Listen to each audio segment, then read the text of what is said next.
प्यारे बच्चों, उम्मीद करती हूँ आप खैर आफियत से होंगे। बच्चों, कल हमने किया था ईमानियात के बारे में, फिर इसके बाद आया इबादत। ठीक है, इबादत में हमारा पहला जुज़ था रोज़ा। हमने इसकी तारीफ़ के बारे में पढ़ा कि रोज़ा क्या होता है और रोज़ा किस लिए होता है, रोज़े का क्या मतलब होता है और इसको कैसे करते हैं। ठीक है, इसके बाद हमने रोज़े की अहमियत और फजीलत पढ़ी थी कि अल्लाह ताला ने इरशाद फरमाया था कि रोज़ा हर मुसलमान मर्द औरत पर फ़र्ज़ है। तुम में से जो भी इस महीने को पाए वो इस महीने के रोज़े रख ले। ठीक है, हमने ये पढ़ा था ये सूरत बकरा में रोज़े की फजीलत जो बार बार बताई गई है वो सूरत बकरा में आयत नंबर 183 और 185 में। ठीक है, इसको पढ़ने के बाद फिर हमने पढ़ा था शब कदर की अहमियत। शब कदर क्या होती है।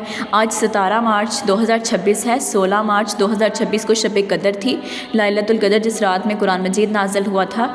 इसके बाद रमज़ान में इत्तिकाफ़ुल मुबारक। ठीक है, रमज़ान मुबारक में इत्तिकाफ़ की क्या फ़र्ज़ियत होती है और इत्तिकाफ़ पे क्या किया जाता है वो बताया था मैंने आपको। ठीक है, जैसे आपको बताया था कि 20वें रोज़े कुछ लोग इत्तिकाफ़ पे बैठ गए थे।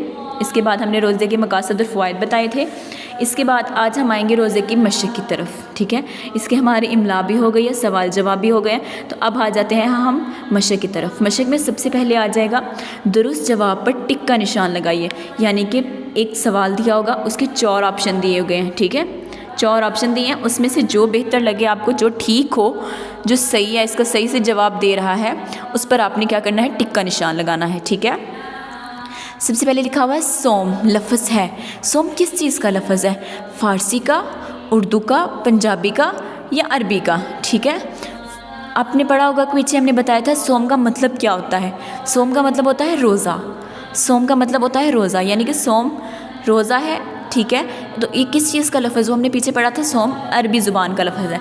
तो हम क्या करेंगे, अरबी पे टिक करेंगे। ठीक है, इसके बाद आ जाएगा सबक के मुताबिक कुरान मजीद की किस सूरत में रोज़े की फ़र्ज़ियत का हुक्म आया है, यानी कि वो किस सूरत में बार बार बताया गया है कि रोज़ा रखें, रोज़ा रखें। ठीक है, अभी हमने पढ़ा पीछे, अभी मैंने अभी आपको बताया कि कौन सी आयत और कौन सी सूरत में बार बार ज़िक्र आया है। सूरत बकरा में, सूरत हज में, सूरत तौबा में या सूरत यासीन में। सूरत यासीन में भी नहीं आया, सूरत तौबा में भी नहीं आया, सूरत हज में भी नहीं आया, सूरत बकरा में आया है। सूरत बकरा की आयत नंबर 183 और 185 में आया है। तो यानी किस पे टिक लगेगी, सूरत बकरा पे। ठीक है, इसके बाद आ जाएगा रमज़ान मुबारक में फ़र्ज़ इबादत का सवाब ज़्यादा हो जाता है। कितना ज़्यादा, अभी अगर हम नफ़ल पढ़ेंगे ना, नफ़ल कुछ पढ़ेंगे रमज़ान में, तो हमें उसका फ़र्ज़ के बराबर सवाब मिलेगा, कि यानी जो हम फ़र्ज़ नमाज़ पढ़ते हैं ना, उसके बराबर सवाब मिलेगा। और अगर जो फ़र्ज़ होगे उसका भी तो बढ़ेगा ना, ज़ाहिर बात है। जो नीचे से ऊपर आ रहा है, तो जो ऑलरेडी ऊपर है वो तो और ऊपर जाएगा। इसी तरह से रमज़ान मुबारक में फ़र्ज़ इबादत का सवाब ज़्यादा हो जाता है, 70 गुना, 80 गुना, 90 गुना या 100 गुना। 100 गुना नहीं, 90 गुना नहीं, 80 गुना नहीं, 70 गुना। कितने गुना, 70 गुना।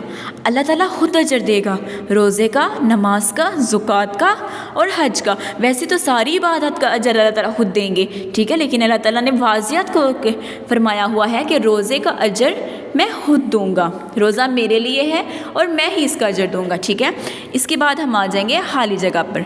ठीक है, रमज़ान मुबारक में नफल इबादत का सवाब डैश के बराबर है। अभी हमने क्या पढ़ा था, रमज़ान मुबारक में फ़र्ज़ इबादत का सवाब ज़्यादा होता है, 80 70 गुना। ठीक है, इसमें बताया है नफल इबादत का सवाब है किसके बराबर है, फ़र्ज़ के बराबर। रमज़ान मुबारक में नफल इबादत का सवाब है फ़र्ज़ के बराबर। इसके बाद है रोज़ा इंसान की डैश का बेहतरीन ज़रिया है। किस चीज़ का बेहतरीन ज़रिया है, तरबियत का। तरबियत कैसे, कि हमारी हर तरह से तरबियत हो जाती है। हमारे अंदर कुर्बानी और इसार का जज्बा पैदा होता है, हमारे अंदर सब्र आ जाता है अपनी ख्वाहिशात को काबू करने के लिए। ठीक है, फिर हमें दूसरों का एहसास होता है। तो ये किस चीज़ का ज़रिया हुआ, तरबियत का। रोज़ा इंसान की तरबियत का बेहतरीन ज़रिया है। ठीक है, इसके बाद है हदीस मुबारक के मुताबिक रोज़ेदार की दुआ डैश के वक्त रद्द नहीं की जाती, यानी कि अफ्तार के वक्त है। अफ्तार के वक्त इसलिए की जाती है कि बच्चे वो सारा दिन भूखा प्यासा रहता है, अपनी ख्वाहिशात को रोक के रखता है कि वो अल्लाह की रज़ा के लिए सब कुछ करता है, रियाकारी में नहीं करता, दिखावे में नहीं करता, वो अल्लाह की रज़ा के लिए करता है। तो यानी कि जब वो अफ्तारी के टाइम आता है तो अल्लाह ताला कहता है इसने मेरे लिए ये सब कुछ किया, तो क्यों ना मैं इस टाइम इसको जो मांगेगा मैं वो अता करूँगा। तो अल्लाह ताला रोज़े के अफ्तारी के टाइम रोज़ेदार की सारी दुआएं कबूल करता है। कुरान मजीद डैश में नाजिल हुआ, कुरान मजीद रमज़ान में नाजिल हुआ। रमज़ान की 27वीं रात, जैसे शब कदर यानी कि लैलतुल कदर कहते हैं, उस रात में नाजिल हुआ। ठीक है प्यारे बच्चों, हमारा जो आज की ये मशक थी, ये 2 चीज़ें थी, दवस जवाब पर टिक का निशान और खाली जगह पुर करें।